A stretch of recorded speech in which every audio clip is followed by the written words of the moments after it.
Good evening, everybody. Thank you, panelists, for taking the time and attending our session. I welcome all of you and I welcome all the attendees here today on Zoom and on Facebook who've taken the time on a weekday to listen to this very pertinent webinar on leadership during crisis. I think the right type of leadership is extremely essential in these turbulent times and to get us through it. So I would first like to introduce the panelists before we dive into the session. First, I would like to introduce Dr. Usha Sriram. Dr. Sriram is currently the head of Department of General Medicine at VHS, Chennai, and she's also director of Asir Health. Dr. Usha's education in medicine began in the prestigious Madras Medical College, where she excelled in academics, garnering gold medals and certificates of honor. She continued her training in internal medicine and endocrinology and metabolism in outstanding training programs in the US and has obtained her American board certification in both internal medicine and endocrinology, diabetes, and metabolism.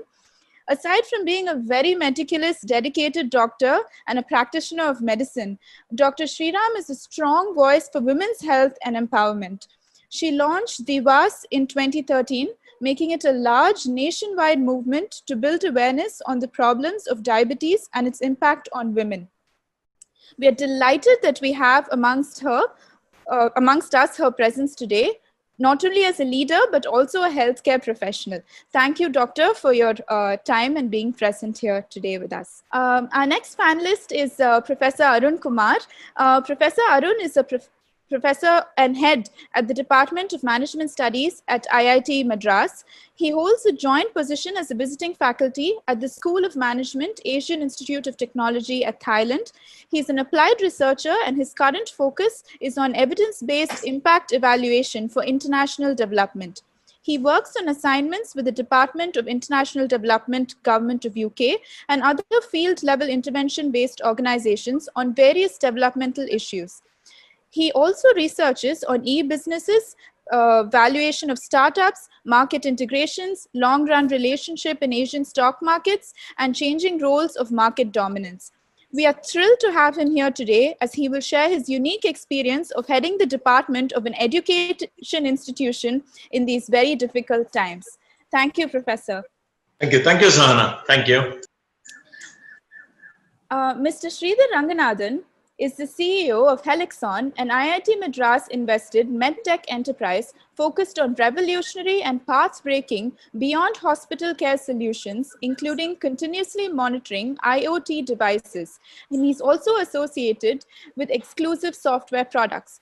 Mr. Sridhar brings with him a wealth of experience in pharmaceuticals, including 21 years with Allergan in various positions, including as Managing Director of India and South Asia and Associate Vice President for Customer Excellence for International Business. He joined Allergan as a sales manager for South India in 1998 and moved up to Managing Director in just 2 decades with sheer hard work and dedication, making him one of the youngest managing directors in the country.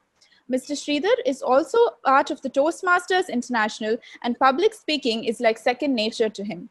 Having a unique expertise in both healthcare startups and the pharma sector, we look forward to his inputs in today's session. We welcome you, Mr. Sridhar. Thank you so much. It's my pleasure. Thank you. Our last panelist, Dr. Kalpana Shankar, holds 2 doctorates, one in nuclear physics and the other in gender studies. She co-founded Hand in Hand India in 2004. Dr. Shankar is also the managing director of Belstar Microfinance, one of the top 10 MFIs in the country. She's been involved in the self-help group movement for women for over 20 years and has specialized in participatory assessment, gender differentiated impact, and monitoring tools. During this journey, she has also been a consultant with the South African government and has supported poverty reduction, job creation, and microfinance programs in Afghanistan, Brazil, and Cambodia. She's authored publications on child labor, microfinance, and self-help groups. She effortlessly and passionately steers a staff strength of close to 7,000 people across India. She has received 2 awards from the President of India, the Nari Shakti Puraskar and the Bal Kalyan Puraskar, and has also received the Global Award for Women's Empowerment from the Kingdom of Bahrain and UN Women. We look forward to hearing her views on how she and her entire staff have overcome the various challenges posed by COVID-19. Thank you, ma'am, for being here with us today. Thank you, Sahana. Last, we have Mr. Chandrasekhar, the moderator of the session. Mr. Chandrasekhar is a qualified chartered accountant with more than 30 years of experience spanning accounting, audit, credit operations, ERP, and entrepreneurship. His career graph includes stints at AF Ferguson, Coopers and Lybrand, National Finance Company Oman, and Sundaram Infotech Solutions. He comes with international business exposure in project delivery management and in solving client issues. He holds a global ERP delivery track record with multi-project and multiple locations management. Mr. Chandrasekhar also shares his wealth of knowledge at various reputed management institutes as a visiting faculty member. So now I hand it over to him as the moderator of the session. So we're just on time, and over to you, Mr. Chandra. Thank you, Sahana, for the introductions and setting the context. I feel honored being amongst the August panel, very enriched and diverse background. At the outset, I would like to thank the Handinan Academy for giving me this opportunity to moderate this second in the session of webinars. As you all know, we are in the midst of a global crisis at a scale never witnessed before by those living now. The sudden arrival, global spread at a rapid pace, dynamic nature of the virus and its impact on the day-to-day lives of the billions of people across the globe, it is unprecedented. They say that new leaders are born during crisis, whether it is a political scene, a corporate scene, or even in your personal lives. So let's hear from our eminent panel who come from diverse background and industry on how leadership during such a crisis helps weather the storm. So we have probably about approximately 40 minutes. So my request to the panelists, each question when I raise, you have approximately 2.5 minutes. So if you can probably keep that in mind when you answer. So I'll start with Dr. Usha Sriram. So before I get into the questions, personally and on behalf of everybody in this webinar, I would like to pay my tribute and salute to the entire medical fraternity for braving the odds and being in the forefront of this particular pandemic. So hats off to you, Dr. Sriram, and the entire medical fraternity. Thank you so much. My first question. What was your initial reaction to the COVID-19 pandemic? What were strategies you adopted in your organization to mitigate the risk? So we'll start with Dr. Usha Sriram. Over to you. Thank you so much, and good evening, everyone. And so unless someone is at least 100 years old, a pandemic is, no one has lived through that in their life, because the last real pandemic was the Spanish flu in, way back in 1918, I think. But something, HIV AIDS is also called a pandemic. So I was in the US undergoing my training when HIV AIDS came in. So I've been through the exact same uncertainties, confusion, flat-footedness, and then slowly everything dawning upon us on what a big problem it is. So something similar to this is what we experienced in the early 80s. But this is completely a very, very different situation. I don't think anyone globally was prepared. The initial reaction was this was going to be something like a a swine flu or a Zika or a Ebola or a major outbreak, and then it is going to, go back into the background, except for minor outbreaks every now and then. But we never thought this was going to take this kind of a Vishwarupam, and because the whole world was not prepared, and second thing, this is not behaving just like any other virus. It is causing major kind of changes in the lungs and heart and brain and other parts of the body, which many of the other viruses don't do. And the third thing is, I think because of the way we now travel and conduct business and move around, this just spread like wildfire, which did not happen with HIV/AIDS or other infections. And the fourth thing is, this lockdown phenomenon, this economic downturn and shutting of borders is a brand new thing. So it's a combination of these two that has caused this. So my initial reaction, just to be brief, is that I thought it's going to be just like maybe a swine flu or a Zika or an Ebola or an outbreak like that, or a SARS or a MERS, all those that came before this, and it will go away. But then the way it was, what we saw in Italy and Spain and UK and just really gave us that big picture. And what were the strategies we adopted in our organization? Of course, because we work in a healthcare facility, we first had to talk to our own colleagues and frontline health workers, the nurses and housekeepers and others about safety. And second thing is to, many of them did not want to come to work. So getting them to actually get engaged in this and come to work was a very big issue. And maybe later, if I have time, I'll talk about how this became a particularly difficult issue for women. So to mitigate the risks, we just had to put in all those safety measures. And I also want to add that in March and April and part of early May, we did not know what we knew now. So I think we were still not so prepared as we are now. So that's my. Thank you, Doctor, for your initial thoughts. We now move over to Professor Arun.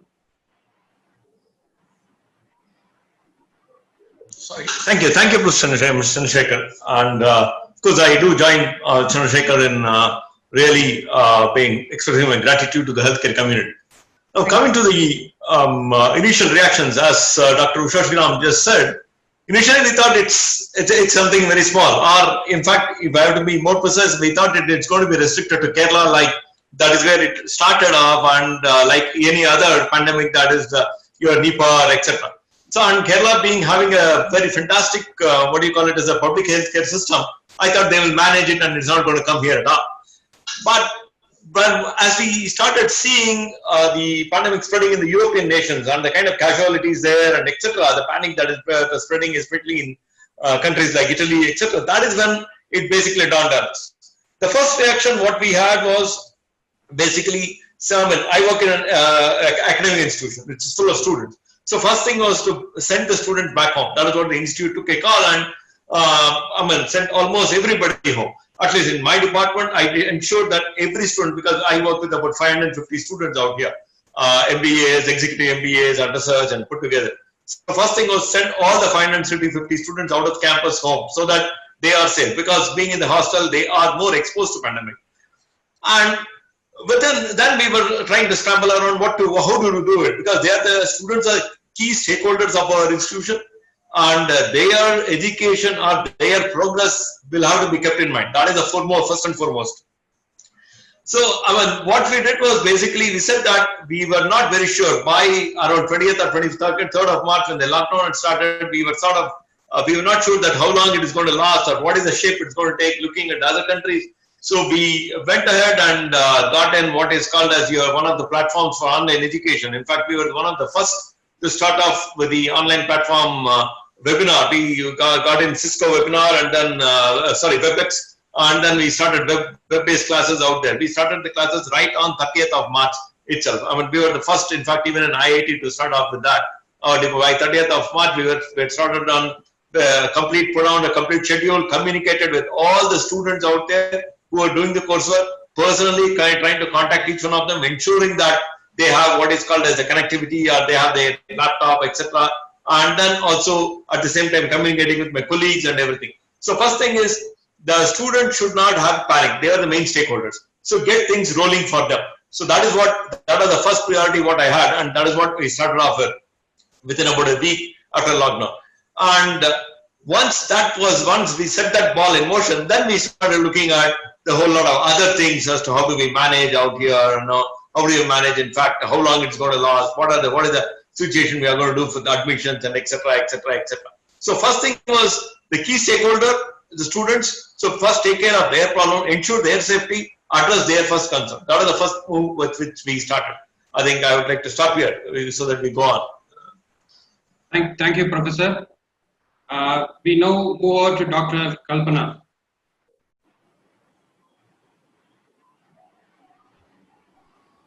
You are on mute. Good evening, everybody.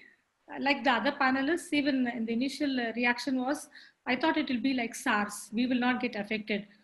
So only few people may get affected. But after seeing the media reports, it started becoming worrisome. And then immediately lockdown was announced. So we had to prepare for it.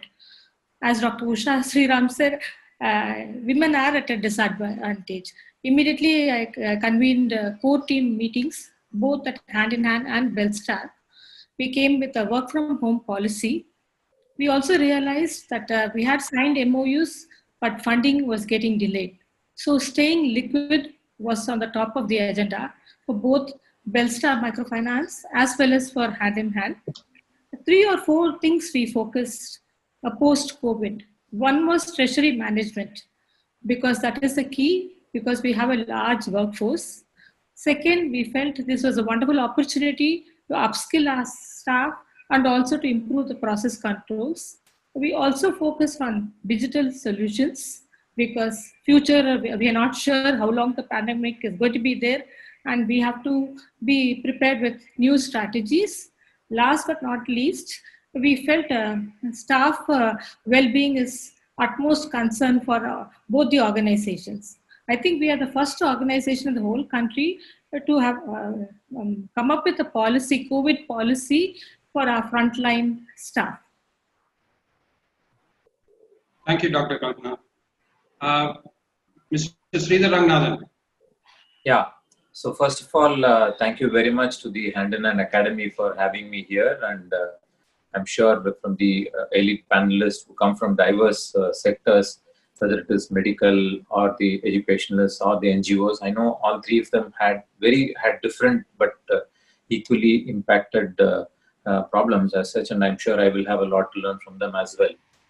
So for a technology company where we keep handling viruses day in and day out and look at antivirus to find a solution, but this was a different virus which came and hit us.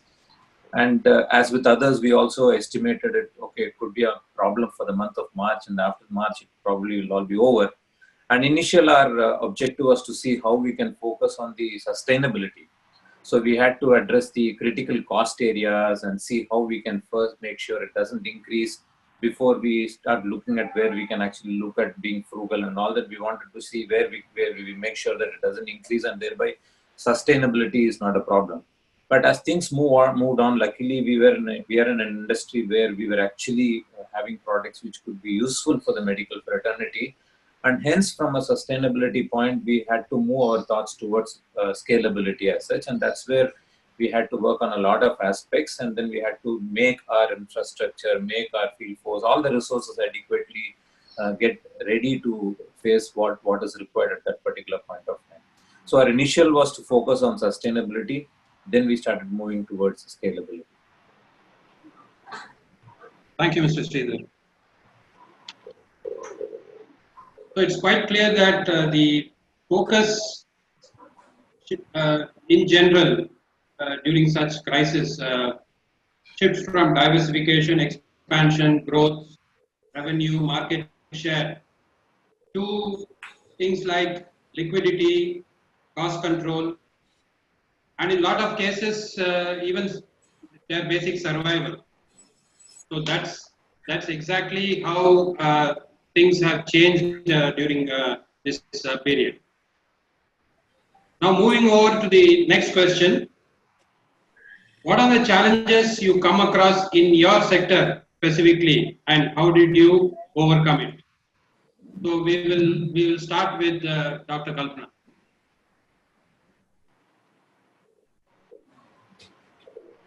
You're on mute again.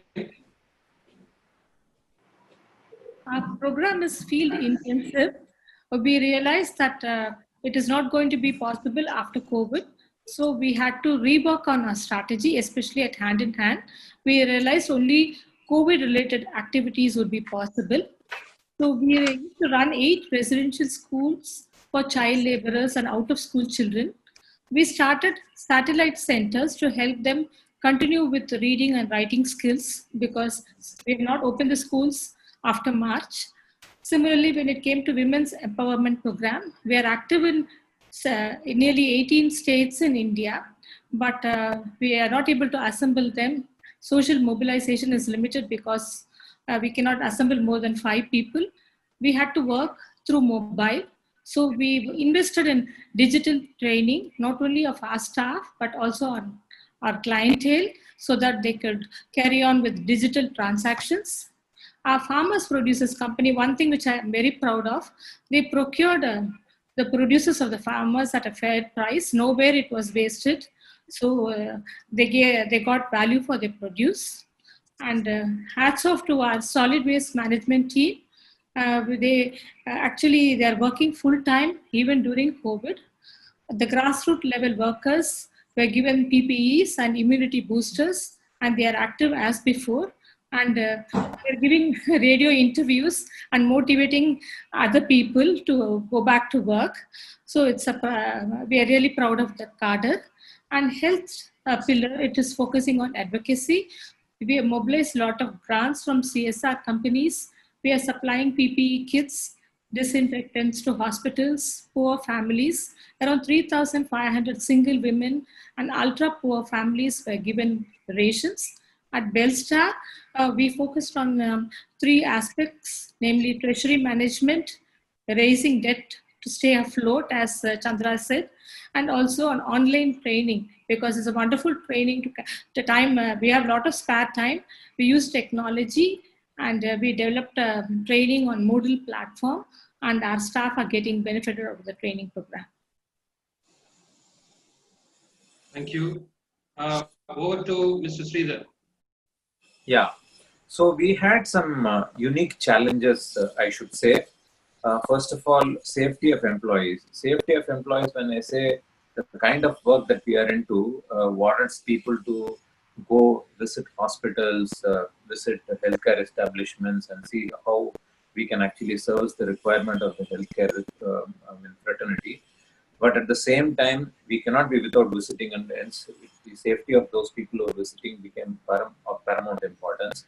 Of course, at that time, the motivation came from when we saw the doctors and the paramedical forces being there in the hospital and serving the society.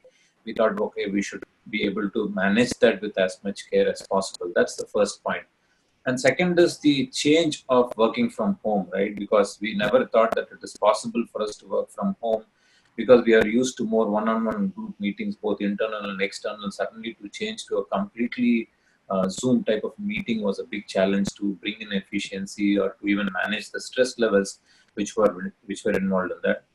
Logistics was another problem that we had, because since we had devices which had to move from some other locations to our place and then from here to various other locations, especially during lockdown, it was unpredictable, I should say, and then we had to work on that aspect as well. Of course, revenue and receivables, while revenues was a little unpredictable, but the receivables, naturally there was a cash crunch situation everywhere, and receivables were definitely a challenge which was there.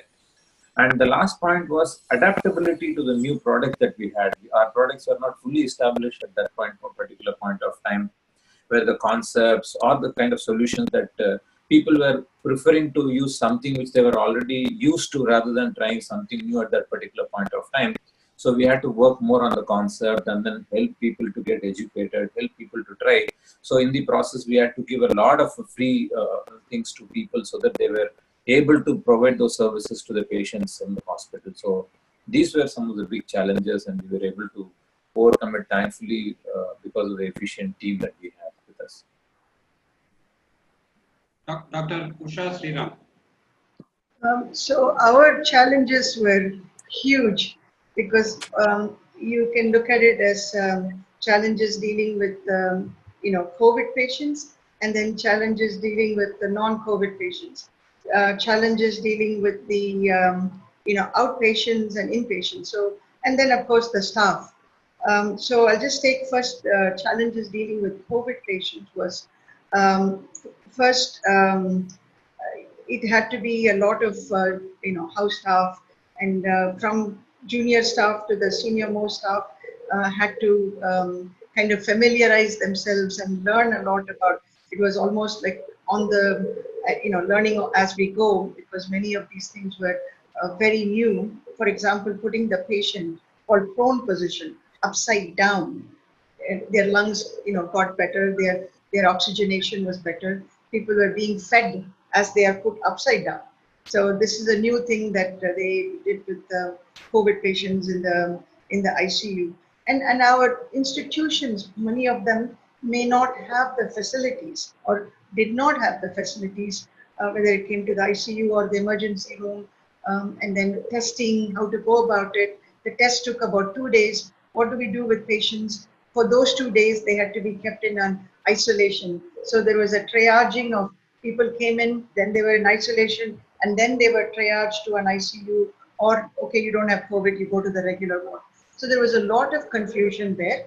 And the second thing is something strange, and the reason I brought up this HIV AIDS in the beginning was even COVID, which is only a simple virus, but there is so much of stigmatization.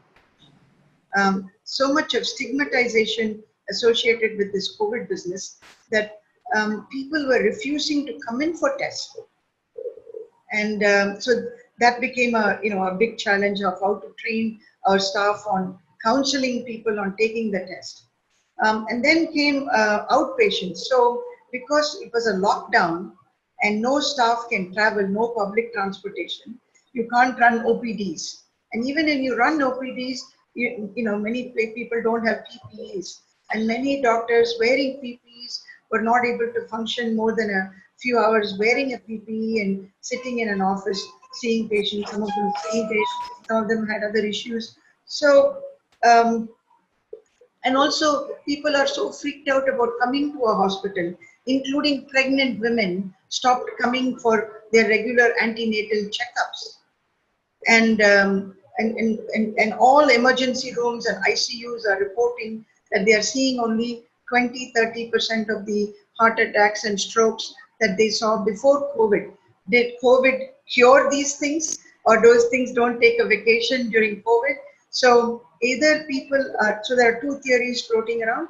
Either people are just, they're doing some home remedy and staying home and not wanting to come anywhere near a hospital, or they're not able to come to a hospital. Even when they call an ambulance, that fellow says, "Ninga COVID arnada, I'll take you. I'll only take you if you're a COVID patient." So they can't get to a hospital.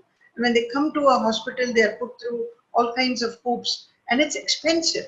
In most hospitals, they call simple COVID treatment is 2.5 to 3 lakhs. Moderate treatment is, they've fixed a price for all this, 4.5 to 5 lakhs, and higher is above 7 lakhs. And this I'm talking about average hospital. I'm even ashamed to say this as a physician, but that's unfortunately the way things are.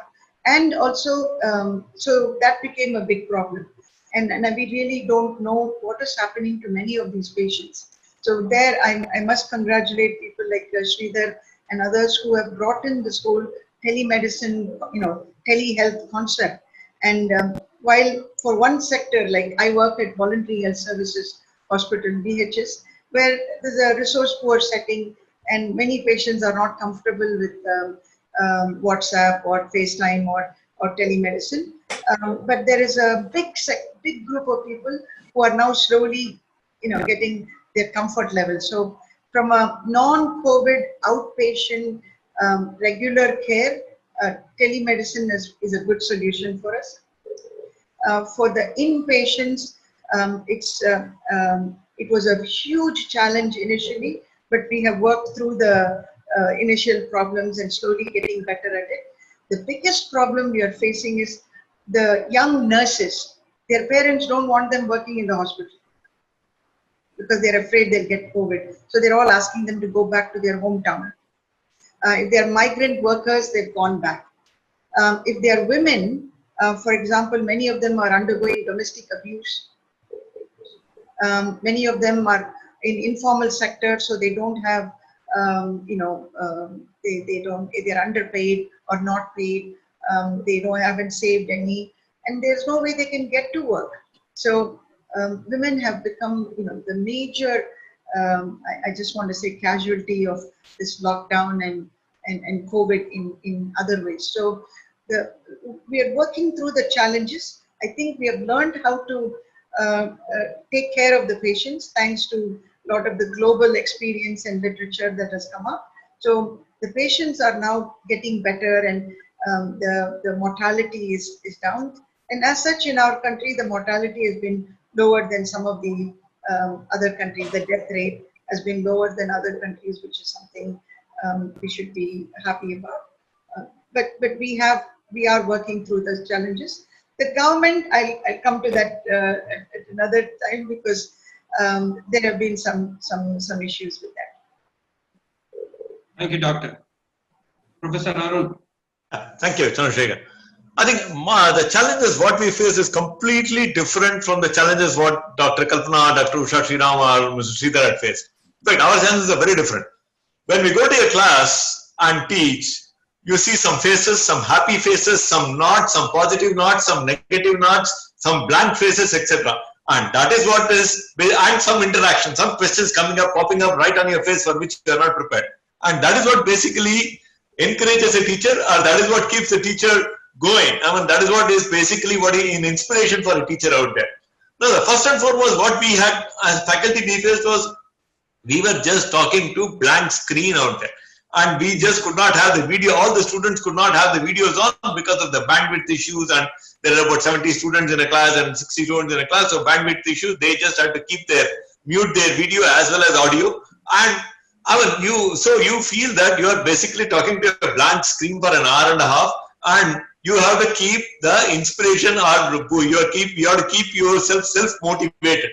And that is a major challenge as far as the faculty is concerned. And that all my faculty who are teaching, all the 24 faculty who are teaching out here, all of them wanted to sort of get away from this. They just did not want to continue with the online class. So my first task was to continuously talk to them and keep them motivated. I mean, keep it going, because I just cannot say, I cannot back out. Having started it, I had to, personally I had to spend hours and hours talking to each of the faculty. They were cooperative, but trying to say that, yes, you guys have to do it and we have to do it, and keep somehow or other, keep your N2 levels up and etc. That was on the faculty side. Now, on the student side also, they are glued to sitting in the front of a computer for the whole day. From morning till evening. Then they also get bored. there is a lot of fatigue that basically sets in. They have to sit in front of a computer. Especially, we also have an executive MBA. So they are working professionals. They attend only a weekend. So through the day, they are sitting at home and sitting in front of a computer, doing their office work. And Saturday and Sunday also, when we have classes, they still have to continue to do that. The level of fatigue was very, very high. So then again, we had to come back, reorganize our schedules and everything, so that we ensure that not more than 3 hours in a day, if a student has to sit in front of a computer and learn. That is the first thing. Second is constant communication with the students, because out of 550 students, about 300 students are doing coursework or classroom. So personally, in fact, myself and our colleague, we had to talk to each of the students and then keep them motivated. That is, you have to keep on constant communication with them. They have a lot of anxiety issues with going around, because their entire future depends on the education what they basically acquire out here. This is a business management degree, so a whole lot of anxiety levels are very high. So that was the major challenge which we got to do. And the only thing what we did was transparency and constant communication and motivation, both to the faculty out here who teach, as well as more and more to the students who are at the other end, because they feel they are missing out on something. So that is something which we had to take the extra step out there. At some stage, we called in all the faculty and then told them that they have to reorganize their own method of teaching, etc. Call the students, talk to each one of them. And then because in fact, on a normal day, I at least talk to about 15 to 20 students on phone every day. That is, I have to keep that constant communication going. Otherwise, it just does not work. These are the major challenge, and which is completely different from, of course, the major challenges what they face. They face the field level challenges, which is much more challenging than what we face out here. Okay. I leave it here. Thanks, Professor. Yeah, it's quite obvious from what each of the panelists shared that the challenges each sector is facing is very different, and therefore what type of reaction, what type of leadership is required to address those challenges, again, that becomes very challenging. So yeah, we now move on to the next question, specifically on the leader. How does a leader set the tone for the whole organization to remain motivated and, more importantly, be optimistic about the future? What are the various needs of the employees you specifically considered, and how did you address the same? So we start with Mr. Sridhar. Yeah. So there is a leadership saying which says leadership is the ability to hide panic from others. I think the first and foremost thing is that not only we stay positive, but how do we keep communicating positive and then act positive? These are something which is very important. And more than any other time, the need for us to demonstrate excellence and demonstrate positivity was extremely important, I should say, at this point of time. While we saw an opportunity for our products and solutions, we also had to keep on articulating it to people as many times as possible so that they also get excited. I should say I'm very indebted to our people. I have to express my gratitude and thanks to my entire team, because we had to really scale up significantly in the last 100 to 120 days, I should say, because our solutions and products were actually taking a different dimension, and they had to really put in long hours, and including weekends, and especially in the new working environment, they had to really face a lot of challenges. And especially, as many others said, when we have women employees, they not only, while working from home, is an opportunity for them to be at home, but they have their own challenges in managing home, and when they don't have the domestic help being there, for them to actually take care of the additional work that is there in the organization and then take care of their household also. It was not an easy thing for them, but I should say that they were able to really live up to what was required at that particular point of time.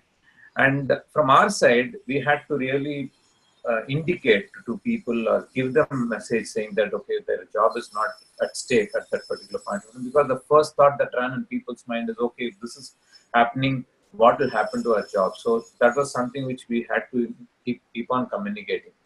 And second is adjusting to the working environment. As I told you, while we have the work from home, we also had to actually look at people who are going and meeting the medical fraternity as such. And there are many cases where we had to jump in, take some of the load from people and shoulder that take it on our shoulders, and then go and meet the doctors, so that they understood that we are not just expecting them to do it, we were also able to do it.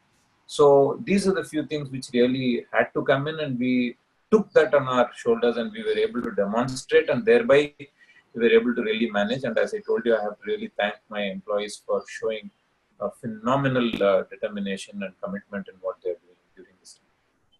Thank you. Dr. Sriram. Like I said, the initial challenge was, making sure that the staff feel safe and comfortable, and so you have to, as a leader, you have to, also walk the talk. So I made it a point to come to work every day. So it cannot be that I can stay home and then expect some junior staff to show up at work, because the whole concern about in this COVID situation was safety and what their families were allowing them to do. So one was that I made sure that I came to work. I also made sure that we had the right PPE for the personal protective equipment for the at least for our staff. And as far as the hospital work is concerned, we try to organize, get the whole thing sorted out and organize on, and who will come in when, and who will take care of it from home, and how can we do this. As far as the rest of the staff, the front office staff or the secretarial staff and diabetes educators and others, they couldn't come because there's no public transportation. So we made sure we took turns, and I had our office driver go and pick them up and then take them back, and then those kind of simple stuff to make sure that the wheels were moving and the work was getting done. But then came the problem about salaries, and that became a big issue because institutions stopped paying people. They said things like, you get paid only if you come to work. And you can't come to work because there's no way of getting to work. And then there is no work to do because the OPDs are closed. What are people going to do there? Come and twiddle their thumb. So I had to, I wear it like a badge of honor that I went up against the HR of our institution. That this kind of not paying, and all are women. And 2 or 3 are single women, all are women, all are hardworking women. Where are they going to go for the money if the institution doesn't pay them? Right? So that was one of the bigger challenges that I had to face. And in fact, for the month of April, we had to come up with our own funds to support my department. I'm just saying, I'm putting it out there that this is just one example, but this is going on all over the country. Not only with people who work women who work in offices, but also women who work in homes, maids and cooks and others are not getting paid. They're saying 70 to 75% of the employers are not paying them. So what are these women going to do? And then this also reflects on their health, which is what I'm trying to tie this with the health, because they can't buy medications, they are stressed, they cannot come for, to care for themselves. So we started seeing complicated patients. We started seeing, a person with the diabetes who had a foot ulcer but didn't care for it because no money, or somebody who couldn't come for dialysis because could not pay 3 times a week for an ambulance. So all this not getting paid also gets tied in with their healthcare. And my own feeling is, after this pandemic, there's going to be another pandemic of non-communicable disease. Over to Professor Arun. Thank you, Chandra. One of the things is, as I said for the last question itself, is to constant communication. And as Dr. Usha Sriram said that, even now I'm in the office. I used to come to the office, or I come to the office almost every day, barring the days when it was an intense lockdown. All other days I've been in office. That is the first and foremost thing what I said. I said that let me continue to try and see if I can work. Of course, with all the protections of mask and hand sanitizers and everything possible, let me try and see if I can, barring the days of intense lockdown when we were not allowed, let me try and be in the office every day, so that sets an example, at least that sets in. Then basically constant communication with all my colleagues out there, that sort of gave in a lot of confidence for my colleagues out there. And then there was a small team which basically got formed in the process. That is, a couple of more people started coming into the office, and each one of us have an individual office, so there is no physical contact of we meeting up or sitting together that way. So then what happens is we basically formed a small team. I'm grateful to the team which basically sort of had the trust in me and then sort of joined me and worked with me. First thing is to lead from the front. As Dr. Usha Sriram said, to lead from the front. And that is what basically kept things moving. And in terms of our employees, etc., some of them stay in the IIT campus. Some of them as commute from outside campus, and many of the younger employees out there, they just want to go home. They just managed from Chennai. They went to their respective hometown because it is easier for them to manage, etc. But I mean, again, just requesting the faculty and the staff who are here on Chennai who can afford to come out there to sort of request them a little more and make them sort of take care of the work which the other person also has to do. That is one way. I mean, that I don't think there's any way to avoid that. So each of the employees, I mean, there are a couple of them who really shouldered a lot of responsibilities across. They shouldered responsibilities for the entire team out there. So again, the only thing is constant communication and sort of motivation and ensuring that the basic parameters, like for example, whatever health related issue, I mean, whatever safety related issues they wanted to have, ensure that that is all there. In fact, right mid-March itself, we started getting that hand sanitizers and keeping everything, all those kind of things, masks and other things available right from mid-March before even it was mandated. So once they also see that we also take care of them, and we are looking at their safety, etc., then basically the team is standing there, team is there behind me to support the whole process out there, and they are still with me to support this, in fact. And of course, there are certain employees who are above 65, who have some comorbidities like diabetes, etc., and ensure that they don't come to the office. So we sort of took specific care for them and then explained to them that they need not come, and then so that they don't have to risk themselves, etc.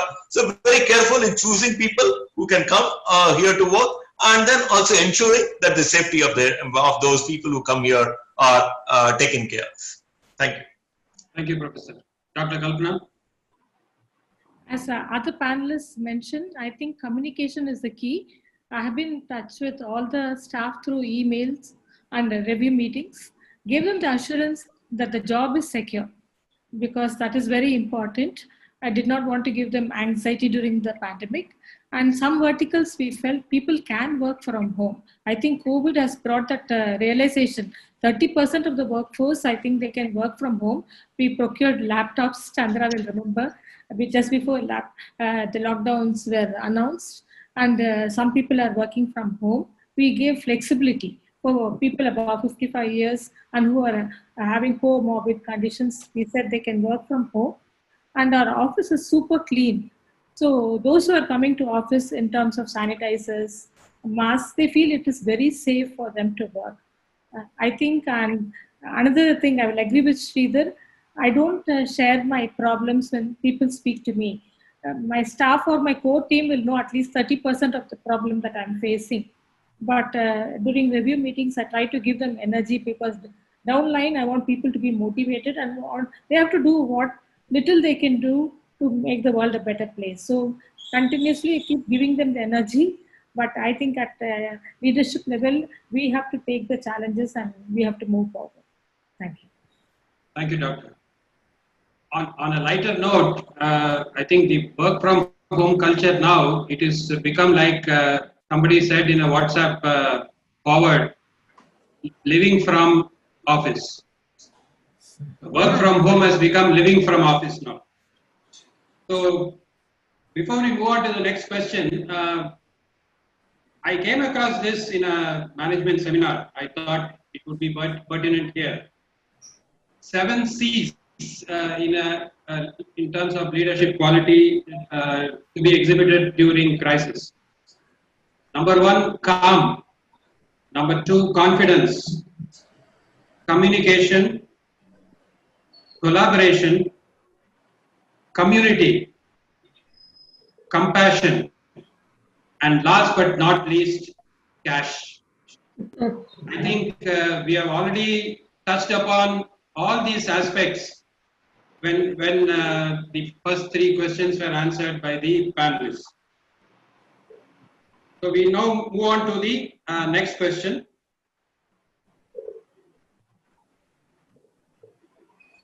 How do you as a leader stay positive and effective during crisis? As a leader, how did you manage physical, mental, and intellectual health? So we start with Professor. Thank you, Chandra. Aman, as a person generally I'm a very positive person. So that is the first thing. So that basically sets actually how was the tone. I mean, when the entire lockdown, etc., started, first 1 week I was lazy, I was little lazing around, I used to come a little late, etc. Then, I mean, one way to stay positive is to ensure that you continue to maintain the same routine. So my earlier routine used to be 9:15. I used to come to the office and stay until about 5:36, constantly working, etc. I ensured that though the kind of work what I do is very different, I first and foremost I ensured is I maintain the same routine. Even on the days when I have to stay back at home and there is an intense lockdown, I am ready at 9 o'clock as though I'm going to the office. I'm in my study in front of my computer and in front of my laptop, etc., my phone and everything. So first thing is to ensure that basically the schedule is maintained. If that gets disturbed, that is what happens is sets in the slackness, and that slackness leads to etc., whatever. So is basically maintain the same schedule. And again, at once you maintain the same schedule, then naturally what happens is you are knowing that you are, as a leader, you have challenges coming in every day. So I was getting a different kind of challenge before the pandemic. Now the challenges are different. So you are actually ready for a challenge out there. So the basic environment the platform for handling a challenge is set out there. So mentally you are ready that you are in the office, you have to face the challenges, etc. So that is the first and foremost thing what I felt that I could sort of do to stay positive. And by nature, that also helps me because by nature, I am a positive person. So whether it's my workout or after office workout or whatever it is, all those things continue exactly in the same way. I mean, none of it has basically changed. The only thing that has changed is I come in a little casually dressed. That's all. When I used to be a little more formally dressed when things were on here. That is the only difference what I see out there. So that is basically was giving me the kind of mental strength out there. And in terms of intellectual health, etc., there one opportunity that this basic pandemic has opened up, as all of you said, is the amount of learning, the huge amounts of webinars. It's actually sometimes you feel that there's an overload of webinars out there. I mean, there are many speakers whom I would have loved to listen, but had never had the opportunity to go and sit in a lecture or there out there. I mean, across the country out there. Now at the touch of a button, you are there. So that is what is I registered for as many webinars as possible, and I was given a number of webinars also. So you are adding to my knowledge base also. That is one more aspect where I'm looking at intellectually, sort of keeping myself positive. Of course, physically, now, as I said, my activities have not changed. My activities have remained the same. I work out for half an hour every day. I continue to do that even now. So that is what it is. Thank you. Thank you, Professor. Your positivity is still very infectious. It is, I'm sure all of us will agree that it is infectious and it is still evident. Thank you, sir. Dr. Kalpana. Basically, I'm a spiritual person, and that gives me a lot of inner strength. I used to be very fond of walking, but now I have shifted to online yoga that helps me to keep myself fit. I have caught up with my reading and attending webinars to stay abreast of what is happening in the sector. And I've been talking to various stakeholders and also staff to understand how others are dealing with the problem so that we can come with a unique solution for our organization. Thank you. Thank you. Mr. Sridhar. Yeah. So somehow, thanks to my spiritual guru, I looked at the whole thing very differently. If something like this can actually, a negative thing like this, like a virus can come and bring the world to a standstill, there can be a positive force also that can come and take the world to the top. So that was one aspect. That's how I looked at the whole thing.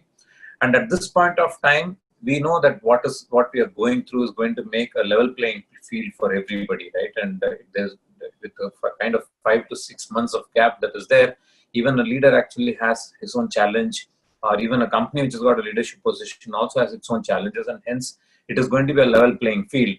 At this point of time, more than what we are doing for today, what is important is how are we gaining ourselves, or how are we getting ourselves prepared to see what we can do for the future. And from that perspective, the mental health or the intellectual health, you have to keep yourself abreast of what's happening, what can be the future, how technology is already playing a great role in some areas like education and services, how can it be useful in future areas, and how can we get ready to face that. And in terms of physical health, I think there is quite a lot of work at home itself now, and I see even my wife does quite so much, and I thought I should take some responsibility out of that, and that keeps myself physically active. So more than being a self-made man now, I'm a self-made man, I should say. Dr. Sriram.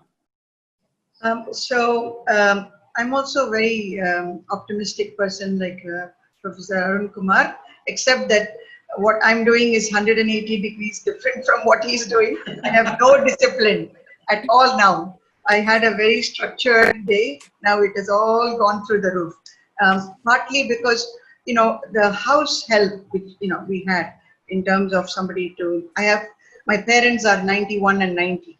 They stay with me. So, we have to make traditional breakfast, lunch, dinner and everything.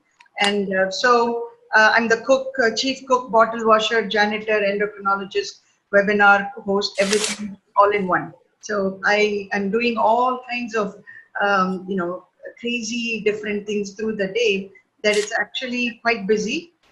So getting up in the morning now, baking breakfast, making lunch, and then coming back and doing some phone calls with patients, going to the office. I'm going 3 days a week. My junior colleagues are coming the other 3 days of the week. So they're going to the clinic on those days. And as the others have said, I've also done a lot of catching up with, I love Carnatic music. I've become a Sid Sriram fan. I listen to all that. So that's given me a lot of joy. I definitely don't want to say that this pandemic or this lockdown has anything to be joyful about, but little things. So I listen to all that. And I've also caught up on a lot of both medical reading and fiction that I've been wanting to catch up with. So I'm doing all of those things. But actually, as Dr. Kalpana said, it's also really important, I think, to keep in touch with my associates, and just to find out, for them to know that I'm there, and is there anything happening? How are you doing? How are the kids? Is there anything that I can help with? So, and then and that's really actually therapeutic for me also to keep in touch with them. So it's been completely upside down kind of life for me, but I'm finding some joy in it wherever I can. Thank you, Dr. Sriram.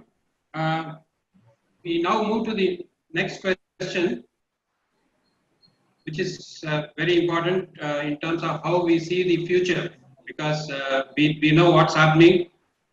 Not sure whether we know what is going to happen. The buzzword now is the new normal. So what is new normal? I don't think anybody knows.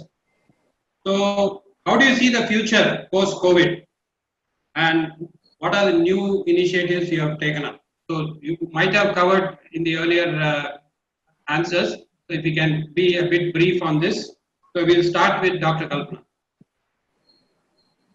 We are tweaking our interventions in the short term because we realize it cannot be field intensive. We are focusing on strategy, digital solutions, evaluation, and process development. At Bellstar, we want to remain liquid, so capital raise takes priority. We are raising loans and debt.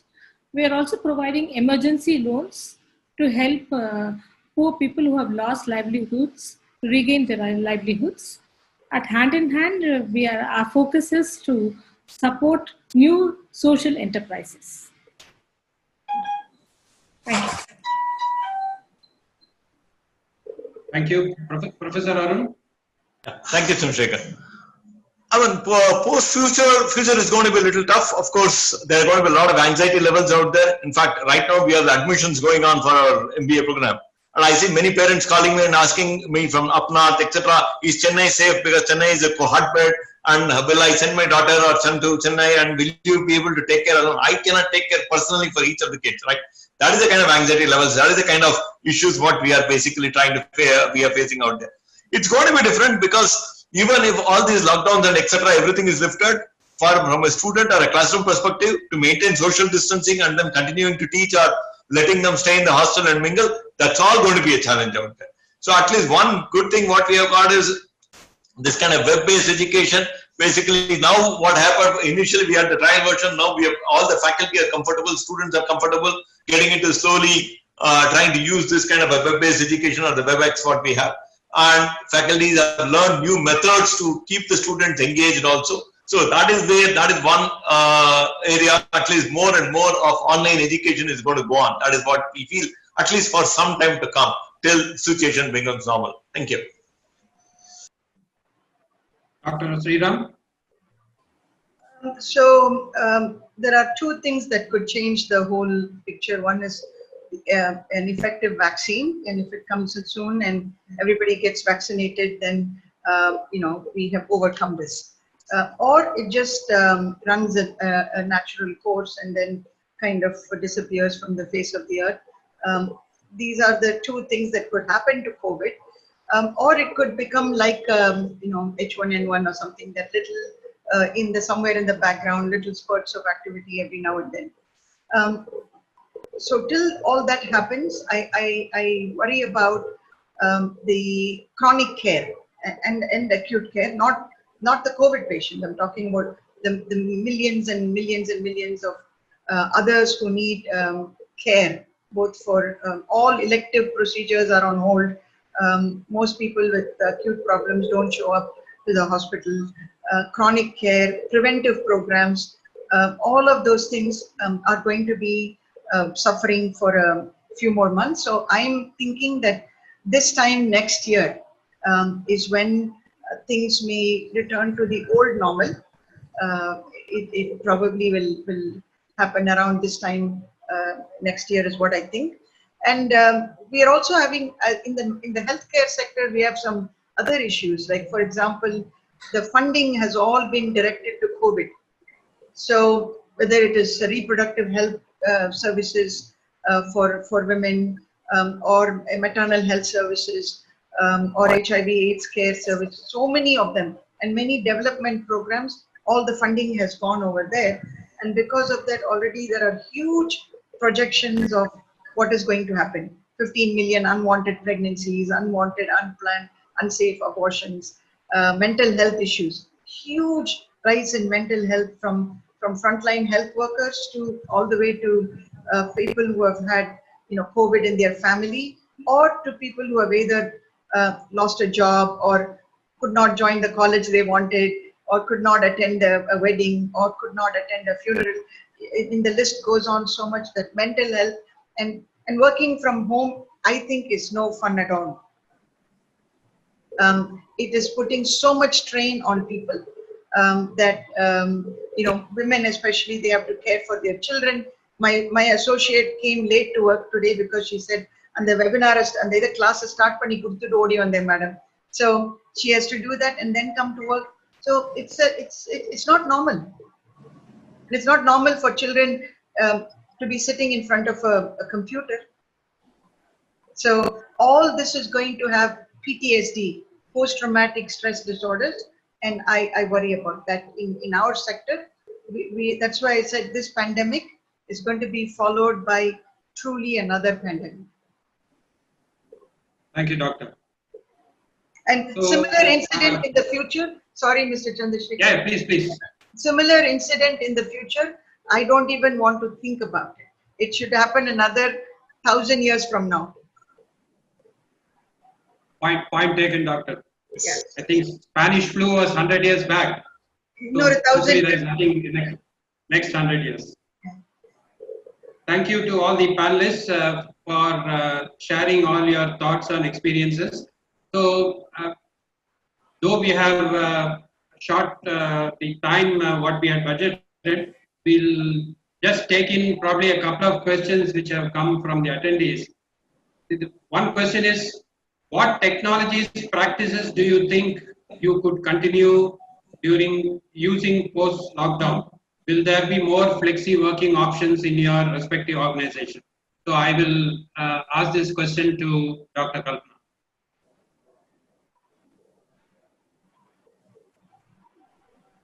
Yeah, we are in the learning stage. We will evolve new techniques so that people can work from home, and we have to be more flexible because as women and elderly people are finding it difficult to travel, and we are also wasting a lot of fuel through travel. I think unnecessary meetings, all that we can cut, and we can have online meetings. Board meetings are happening very well through MS platforms. I think we have learned new techniques now. I think we should actually focus on techniques which work very well. And I think it is still a long way to go. To take 3 to 6 months for us to come up with a plan. Thank you. Next question is, how are you managing your supply chain activities in your services and what are the strategies? This question is to Mr. Sridhar. Yeah, so we actually have made significant changes in the way we approach the supply chain processes. Now we need to probably look at our inventory model differently. We need to look at the order placing very differently. We need to manage the cash flow very differently so that we will be able to articulate, we will be able to have enough funds for us to actually keep it. And we also have worked on various agreement changes with the vendors and with the people who supply so that we are able to make sure that we have adequate inventory available for us to take care of even uncertain requirements that come up, right? Some of these products which we have got, we were not sure as to what would be the requirements. Suddenly 1 month it can go up by 100 times, the next month it can come back to normal or even come back by 50 times or so. From that perspective, how do we even manage such unpredictabilities is what is important, and hence we need to have a robust system, and we use analytics a lot and we use forecasting models quite extensively to see how we can get prepared to face these eventualities. Thank you, Mr. Sridhar. Sorry, one second, Mr. Chandra. I'm just going to interrupt. There are many people who are raising their hands. If you have questions, please put it in the Q&A box at the bottom or the top of your screen. It says Q&A. You can type your question there instead of raising your hand. Thank you. So that is an interesting question to Dr. Kalpana. This lockdown has taught us well. Many of us started cooking well, pick up well on household chores, but we are more attached to smartphones. Can we still talk to children on reducing mobile phone usage, or is that we had to face a paradigm shift? Actually, I've been telling my family members like they should reduce their talk time, but there are interesting things which are coming up, like my nephews are learning coding now. They're 10 years. So new things are coming that we should encourage, but abuse of anything should be prevented. I think especially children, they should not be overexposed. Thank you. One question to Mr. Sridhar. How to manage the depression and anxiety in this crisis? Many people are losing their jobs. Yeah.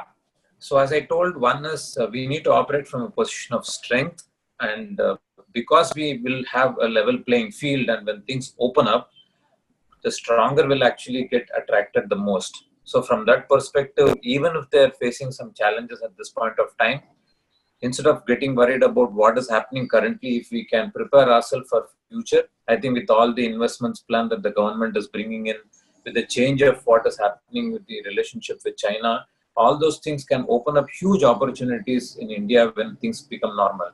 And at that time, if we are strong enough, we would be able to capitalize on that and grab most of what is happening. So it is better for us to be prepared, looking for the future. Thank you.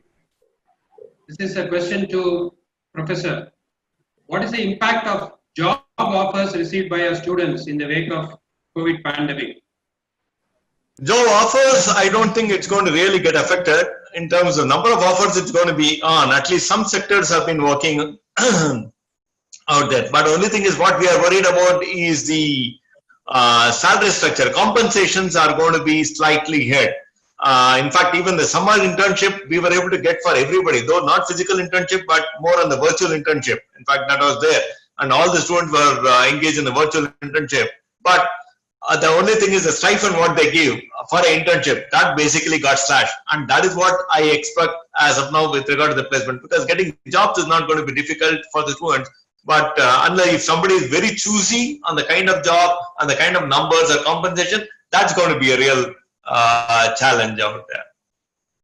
Right. This Thank is you. to Dr. Sriram.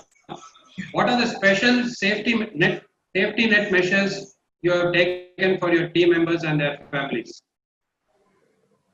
So only the three things that we keep talking about, which is wearing a mask, but wearing it properly, because I find that the number one problem is people wear a mask, but it's anything but a mask. It's a chin strap or eye patch or head gear or neck strap. So it's never on the nose and the mouth. So wearing a proper mask, social distancing, and though the distancing was supposed to be this, this 2 meters, but now they're talking about the virus being, many feet in the air. It's airborne. So as much as possible, you want to distance.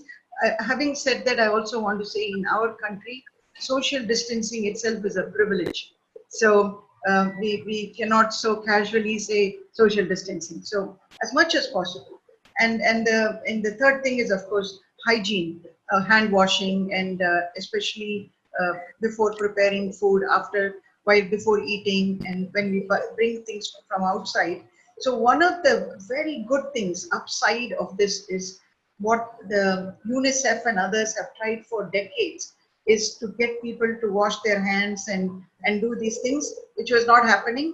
And this COVID has made people really realize the importance of that. So these three are the most important. And then, of course, that they have to be, prepared. What's happening is, for example, tomorrow is Saturday. You will find millions of people in a fish market or in a market or in preparation for the lockdown on Sunday. And so not to be in crowded areas and to avoid things that can be put off. There is no urgency to do many of the things that can be put off. Only do what is absolutely. And the last thing, as a doctor, the 5 major risk factors for COVID are overweight, diabetes, high blood pressure, cancer, heart disease, smoking. I've gone beyond 5. Smoking. So this is a great opportunity to get into correcting all of those things. And I don't believe in any of the foods that are being recommended as preventing COVID. You just have to eat healthy. Thank you, Doctor. Yeah, we have come to the end of the session. So the crisis always reveals a lot about leaders in an organization. So I think it is the time to evaluate, find out the next bunch of leaders who are there for the long haul for the organization, and pick them so that they are ready for the long haul. So it helps in terms of creating value and thriving in this rapidly changing world. As the famous Austrian neurologist once said, this is quite interesting, between stimulus and response, there is a space. In that space is our power to choose our response. In our response lies our growth and freedom. So I think the right leadership is choosing and implementing the right response. So thank you once again to all the panelists, audience, and once again thanks to HIH Academy for giving me this opportunity. Stay safe and stay positive. I mean in your mind. Thank you, Mr. Chandra. Once again, I would, on behalf of Hand in Hand Academy, sincerely thank each of you panelists. I know you're doing a lot, whether it's working from home. I know Dr. Usha still goes to the hospital. It's really a privilege for us to have you here. We've shot over by 14 minutes. We apologize for that, but it was a truly enlightening session. Hand in Hand Academy for Social Entrepreneurship has been running, started this webinar series 2 weeks ago. So we're planning to run a webinar every fortnight, not only on social entrepreneurship, but on topics that are of current importance that would benefit young leaders, that would benefit people from all levels in the organization. So we sincerely thank you once again. We have some more questions which we've not answered, which I will put down in an email and send it to the panelists. So whenever they have time, they can come back and I will send it as a summary to all the participants. So I thank Mr. Chandra for wonderfully facilitating the session. I thank our over 215 participants today on Zoom and some more on Facebook. Thank you all for your time and have a great evening and stay positive. Thank you.